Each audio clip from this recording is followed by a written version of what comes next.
Oi, tudo bem? Pra quem não me conhece, eu sou a Natália. Eu tô bem reflexiva nesses dias de quarentena. E ontem eu assisti um vídeo, né?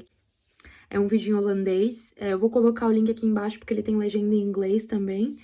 Mas o nome do vídeo é O Poder de Ser Ouvido.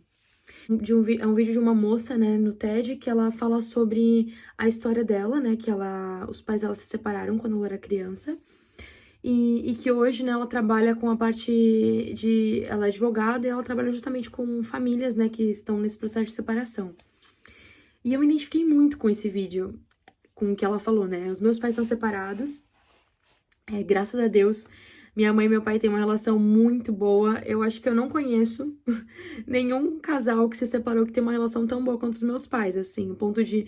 Eu tô aqui na Holanda, meu pai vai almoçar em casa, ele é super próximo do meu irmão também, né? Que eu tenho um irmão por parte de mãe. E meu pai é super próximo. Às vezes, age até... É como se meu pai às vezes fosse pai do meu irmão também, porque ele tem um carinho tão grande por ele. Isso é muito especial. Só que eu acho que para criança, ou então até para pessoas mais velhas mesmo, passar por uma situação de separação é muito conturbado. Então, quando eu tinha 9 anos, os meus pais se separaram.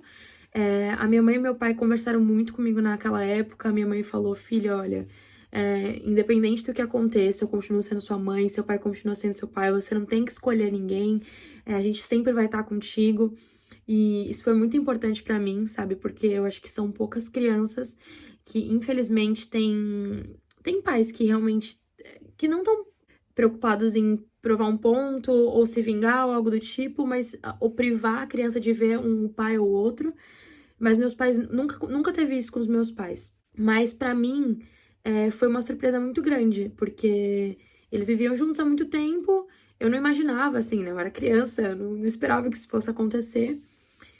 E eu lembro que quando os meus pais se separaram, eu me senti muito culpada.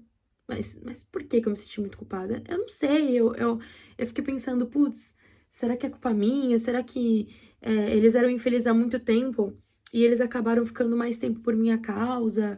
E eu não sei, eu só sei que eu criei várias culpas e desculpas na minha mente. E isso me travou em vários sentidos, né? Então... eu tinha muita dificuldade para confiar nas pessoas durante esses anos.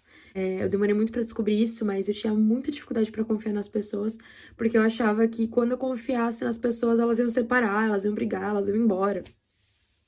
Eu também tinha muito medo de que isso acontecesse comigo, então quando eu gostava de alguém, assim, eu tentava fazer de tudo, porque eu não queria que aquilo acabasse, sabe? Eu falava assim, não, eu não posso me divorciar, que nem os meus pais fizeram, então eu preciso fazer com as minhas forças. Então, por conta disso, eu acabei aceitando estar em namoros que eram abusivos, no sentido, assim, de que às vezes a pessoa me privava de ser o que eu era, se eu prendesse um coque, se eu fizesse um coque, a pessoa falava assim, nossa, você fica horrível de coque. Eu nunca mais fazia um coque, baseado em fatos reais. Eu era extremamente insegura. E eu tinha muito medo de ser rejeitada, sabe? E eu fico pensando, né, que se a minha situação, que foi uma situação de meus pais, foram tão maduros, sabe? São tão amigos até hoje. Isso foi tão conturbado pra mim, eu fico pensando nas outras pessoas, sabe? Eu fico pensando em quem passa por isso, às vezes deixa de ver o pai ou a mãe. E era justamente sobre isso que a moça falava no vídeo, sabe? Muitas crianças acabam se sentindo culpadas porque elas pensam, meu pai não quer mais me ver, ele me rejeitou. E eu vou além, não só em questão de divórcio, mas às vezes eu conheço muitas pessoas que a mãe criou sozinha, né? Ou que o pai sumiu, ou que só o pai criou. E eu vejo uma insegurança muito grande nelas, porque quando acontece esse tipo de coisa, a criança não pensa assim, meu pai tomou uma decisão errada, minha mãe tomou uma decisão errada, ou eles, sei lá, eles erraram. Não, a criança, ela olha pra dentro dela mesma e ela fala, o que eu fiz pro meu pai não querer mais falar comigo? O que eu fiz pra minha mãe não querer mais falar comigo? Será que a culpa é minha? E por que eu tô falando tudo isso? Porque eu queria dizer que a culpa não é sua. A culpa não é sua. se os seus pais se relacionaram e não deu certo e eles terminaram, a culpa não é sua, não põe esse fardo na sua vida. Não deixe com que os seus relacionamentos sejam moldados pelo abandono que você sente. Porque você não tá sozinho. Não é porque seus pais erraram, não é porque alguém te machucou que isso vai definir quem você é. E às vezes, compartilhando tudo isso com vocês, eu fico até pensando, nossa, mas quem sou eu pra reclamar, sendo que eu tenho pais tão presentes e que foram tão maduros nessa situação.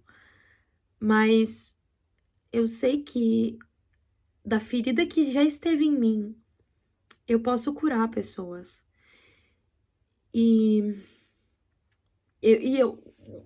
eu lembro que durante esse processo de entender os motivos da minha insegurança, claro que esse não foi o único motivo, mas de entender porque eu era tão insegura, porque eu tinha tantas travas pra me relacionar com as pessoas.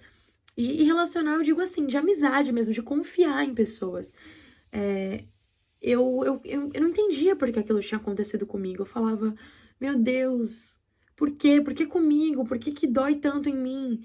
Sendo que tem tantas pessoas. E eu falava até assim, mas Deus, por que eu fico assim, sendo que tem pessoas que passam por coisas muito piores do que eu? E eu aprendi duas coisas. A primeira coisa é que a sua dor, ela não deve ser subestimada. Talvez alguém tenha passado algo pior do que você. Muitas pessoas tenham passado algo pior que você. Mas se você tá sentindo, tem um motivo. E você precisa entender isso e aceitar que você tá sentindo pra você ser tratada. E a segunda coisa é que assim como Jesus curou pessoas através da morte dele, na morte e ressurreição de Jesus curou pessoas, nós também podemos curar pessoas através das nossas feridas.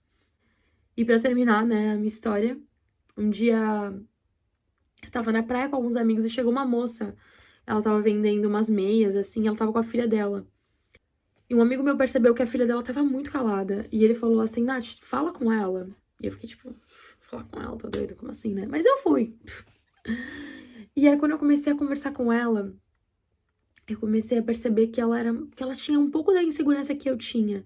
E eu comecei a falar, meu, eu não sei o que tá te deixando assim, mas você é muito amada. Nada do que aconteceu na sua vida, nada do que aconteceu com seus pais define quem você é. E, e eu lembro que eu me emocionei muito naquele dia, quando eu tava falando com ela. Só que naquele dia eu entendi por que doeu tanto. Porque outras pessoas precisavam ser curadas através da minha vida. Eu lembro quando eu era mais nova, quando eu tinha 14, 15 anos, eu comecei a fazer terapia, né? Foi a primeira vez que eu fiz terapia.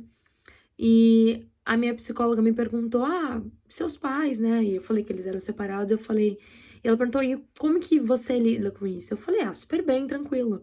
Porque justamente a relação dos meus pais sempre foi muito boa. Mas eu não entendia que o quanto isso me atingia na minha identidade. E o quanto eu trazia uma culpa pra mim que não era minha. E que assim, cara, não era de ninguém. Nós acabamos colhendo frutos de escolhas que outras pessoas tomaram. Você não fez nada de errado para que seu pai ou sua mãe fosse embora ou alguém te abandonasse. Porque, na verdade, a pessoa que está mais perdendo nessa situação é o seu pai, a sua mãe, a pessoa que te abandonou. Porque não conhece você, não sabe o quão especial você é.